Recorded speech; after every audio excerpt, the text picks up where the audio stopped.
રેસનો ઘોડો. રેસનો ઘોડો નવલિકાના લેખિકાનું નામ વર્ષા અડાલજા છે. તેમનો જન્મ 10 એપ્રિલ 1940માં મુંબઈમાં થયો હતો. ગાંઠ છૂટ્યાની વેળા, અણસાર, ખરી પડેલો ટવકો, રેતપંખી, મારે પણ એક ઘર હોય, ક્રોસ રોડ એ તેમની નોંધપાત્ર નવલકથાઓ છે. શિક્ષણનો પાયાનો સિદ્ધાંત બાળકને આનંદ આપવાનો છે, બાળકને સારો માણસ બનાવવાનો છે. વાલીઓની અપેક્ષાઓને કારણે આજનું શિક્ષણ વધુ સ્પર્ધાત્મક અને ભારરૂપ બન્યું છે, જેનાથી બાળકનું બાળપણ છીનવાઈ જાય છે. માટે અહીં બાળકોને પોતાની રીતે વિકસવા દેવાની શીખ આ કૃતિમાંથી મળે છે. વિનુકાકા વાતમાં હંમેશા કહેતા, નિશાન ઊંચું રાખવું જોઈએ. અંકિત પ્લાસ્ટિકની લાંબી ગન ઉપર ઝુમ્મર તરફ તાકીને પૂછતો, અંકલ આટલું ઊંચું? ચાલ બદમાશ ક્યાંનો. વિનુકાકા ગન લઈ લેતા, પછી નાનકડા અંકિતને બાજુમાં બેસાડી સમજાવતા, બેટા, સામાન્ય તો બધા ભણે, જીવે, પણ લાંબી લાંબી ડિગ્રી મેળવે, હરીફાઈઓમાં ચંદ્રક લાવે, ટીવી અખબારમાં ઇન્ટરવ્યૂ અને ફોટા આવે, બસ તબ ક્યા બાત હે. અંકિત થોડું સમજે ન સમજે, પણ મને અને સંજયને સંતોષ થતો. અંકિતને સલાહ શિખામણ આપવાની અમારે જરૂર ન રહે. ઘણીવાર બાળકોને મા બાપની વાતો કચકચ લાગતી હોય. જ્યારે વિનુકાકા અંકિત અને એમના પુત્ર સૌરભને જુદી જુદી રમતો રમાડે, ચોકલેટ આપે અને પછી આવી બધી વાતો કરે. બંનેની ઉંમરમાં ઝાઝો ફરક નહોતો. સાંજે માથે બેસીને હોમવર્ક પણ કરાવે, પછી ટીવી પર નેશનલ જિયોગ્રાફી કે ડિસ્કવરી ચેનલ મૂકે. મંજુ કાકી ઘણી વાર કંટાળી જતા. તમે તો છોકરાને જાણે જેલમાં પૂર્યા છે, રમવા જવા દો ને. એની ઉંમરના છોકરાઓ સાથે જરા ભળવા તો દ્યો, બાળક છે. સામાન્ય છોકરાઓની સાથે રમીને એને શી પ્રાપ્તિ થવાની? નિર્ભેળ, નિર્દોષ આનંદની. જો અત્યારે તેના ચહેરા પર આનંદ જ છે ને. કપાળ તમારું, એ આનંદ આઈસ્ક્રીમનો છે. 24 કલાક ચોકી કરશો એટલે છોકરો ભણેશ્રી થઈ જવાનો છે. મંજુ, મૂર્તિને કંડારવી પડે છે. દુનિયા તેજ ગતિથી દોડી રહી છે. તીવ્ર હરીફાઈ છે બધા ક્ષેત્રમાં. તો અરે તો લક્ષ્યાંક પર પહોંચવું હોય તો ઘોડો દોડાવવો પડશે મંજુ. હારી ગયેલાનો કોઈ ભાવ પૂછતું નથી. હે ભગવાન, તમારા ભેજામાં ક્યાંથી આ ભૂસું ભરાયું છે? ગયે મહિને SSCનું પરિણામ આવ્યું. ઝૂંપડપટ્ટીનો છોકરો પહેલો આવ્યો કે નહીં? તારી સાથે માથાકૂટ નકામી છે. આવતા મહિનાથી સૌરભના કમ્પ્યુટર ક્લાસ શરૂ થશે. મંજુ કાકી વેફર્યા. અત્યારથી 5મા ધોરણથી ક્લાસ? સૌરભ ના પાડી દે બેટા પપ્પાને. જોઉં છું કેમ તને પરાણે લઈ જાય છે. સૌરભે તરત કહી દીધું, ના મમ્મી, મારે કમ્પ્યુટર શીખવું જ છે. પછી ક્લાસમાં મારો વટ પડી જશે. મંજુ કાકીએ 2 હાથ જોડ્યા. હે માતાજી, બાપ દીકરા બેયને સાથે સદબુદ્ધિ આપજે.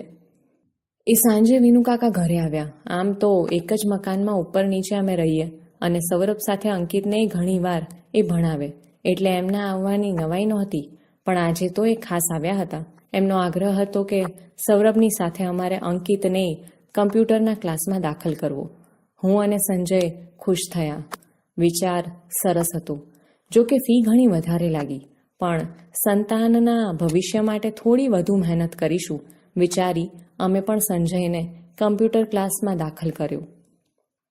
અઠવાડિયામાં 3 દિવસ સાંજે 2 કલાક અને રવિવારે 4 કલાક. જો કે અંકિત નારાજ હતો, પણ બાળક પોતાનું ભલું બુરું ક્યાંથી સમજી શકે? ઘરથી નજીકના બાલમંદિરમાં હું સાંજે ગરીબ વસ્તીના બાળકોને ભણાવતી હતી. એ કામ માટે પગારનો તો કોઈ સવાલ જ નહોતો. હું ખૂબ ઉમળકાથી એમને ભણાવતી હતી. એ બાળકો પણ મારી સાથે હળી ગયા હતા. તોય ભારે હૃદયે મેં એ કામ છોડી દીધું અને અંકિતની ફી માટે ટ્યુશન કરવા લાગી. હું સંજયને ઘણીવાર કહેતી, આપણે કેટલા નસીબદાર છીએ કે વિનુકાકા આપણા પડોશી છે. સૌરભની સાથે અંકિતનું ઘડતર થઈ રહ્યું છે.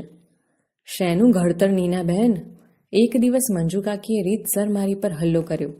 આ ટાંકણા ટોચીને બિચારા જીવને શી પીડા થાય છે તે તમને નથી દેખાતી? જુઓ મંજુબેન, આપણે મધ્યમ વર્ગના માણસ. તમારી મારી કોઈ ઇન્ડસ્ટ્રી નથી કે દીકરાને સીધો એર કન્ડિશન્ડ કેબિનમાં બેસાડી દઈએ. અત્યારથી મહેનત નહીં કરીએ તો એ લોકો આગળ કેમ આવશે? મંજુબહેનની આંખ ભીની થઈ ગઈ. તમારી વાત હું નથી સમજતી. હું માં છું, દુશ્મન તો નથી ને? તો પછી? પણ ખરું પૂછો તો હું એકલી પડી ગઈ છું. એ બાપ દીકરાની જાણે અલગ દુનિયા છે અને હું માત્ર ઉંમરે ઊભી છું. મારા દીકરાને રેસના ઘોડાની જેમ દોડાવે છે. વિનુકાકાને તમારા માટે ખૂબ લાગણી છે. નહીં જાણતી હોઉં, પણ કોણ જાણે મનમાં ઊંડે ઊંડે ખોટું લાગે છે. અરે ના ના મંજુ કાકી, થોડા વખતમાં બધું ઠીકઠાક થઈ જશે. તો તમારા મોંમાં ઘી સાકર લ્યો, હું જાઉં. મંજુ કાકી ઉતાવળે ગયા, પણ મારા મનમાં પ્રશ્નાર્થ મૂકી ગયા. મંજુ કાકીનું આવું વિચારવું ઠીક હતું? હું તૈયાર થવા લાગી. અમારા ઘરથી થોડે દૂર નાનો બગીચો છે. સંજયને ઓફિસથી આવતા મોડું થવાનું હોય ત્યારે હું અને અંકિત સાડીની પાટલી હાથમાં જ રહી ગઈ. કેટલા વખતથી અંકિત તો રમવાના વખતે મારી સાથે બગીચામાં રમવા આવ્યો જ નથી. હિંચકા ખાવા તો એને ખૂબ ગમે. શનિ રવિમાં દરિયાકાંઠે અચૂક જવાનું જ.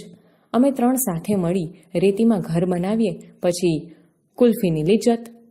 હું અરીસામાં મને જોઈ રહી. આ કોનું પ્રતિબિંબ હતું? કે પછી હું બદલાઈ ગઈ હતી? બારણે ઉપરા છાપરી ઘંટડી વાગી.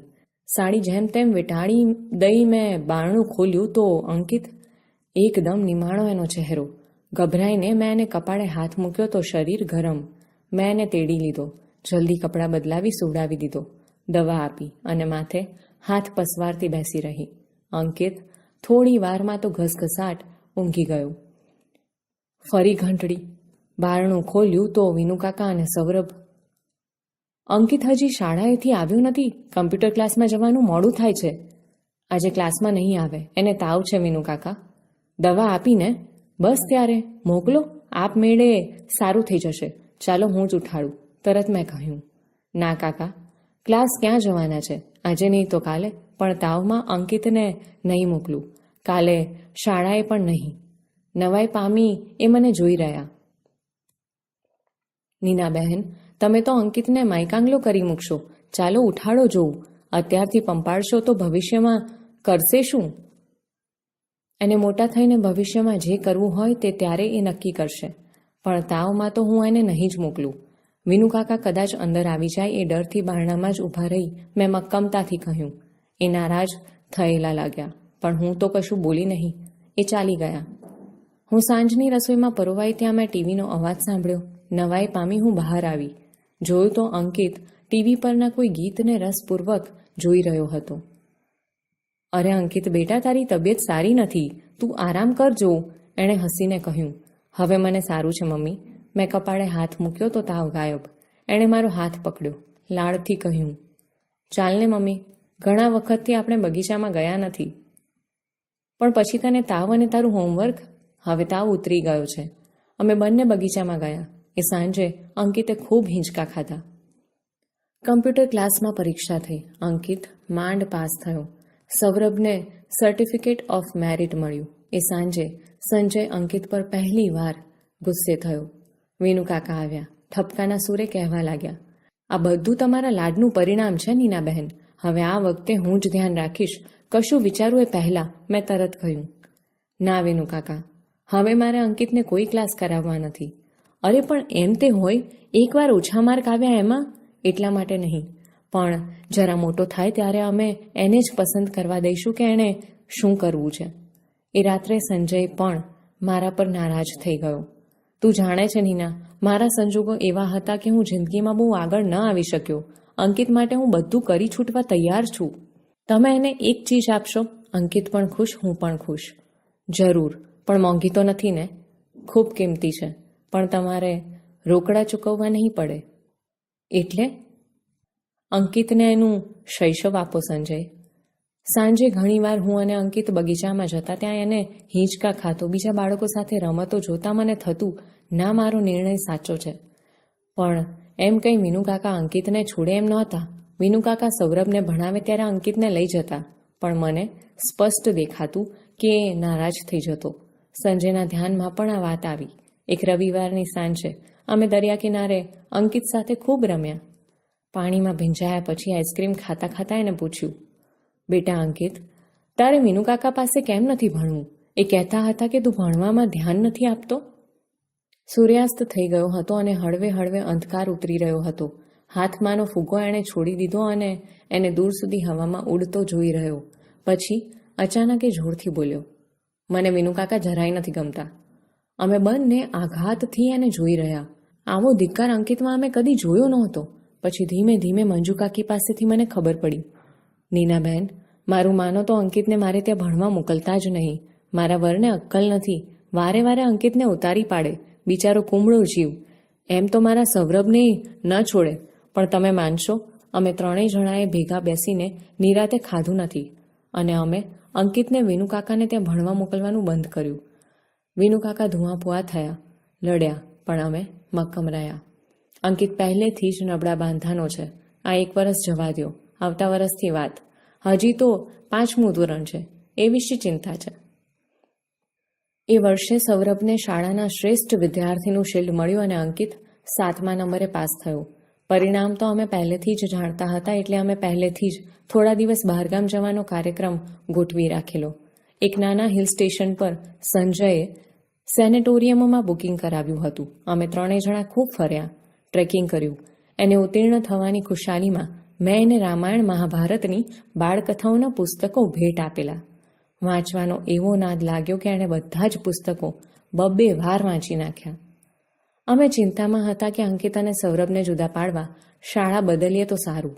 ત્યાં તો બંનેના વર્ગ જુદા થવાથી અમને મોટી હાશ થઈ ગઈ. અંકિત પણ જાણે આનંદમાં રહેવા લાગ્યો.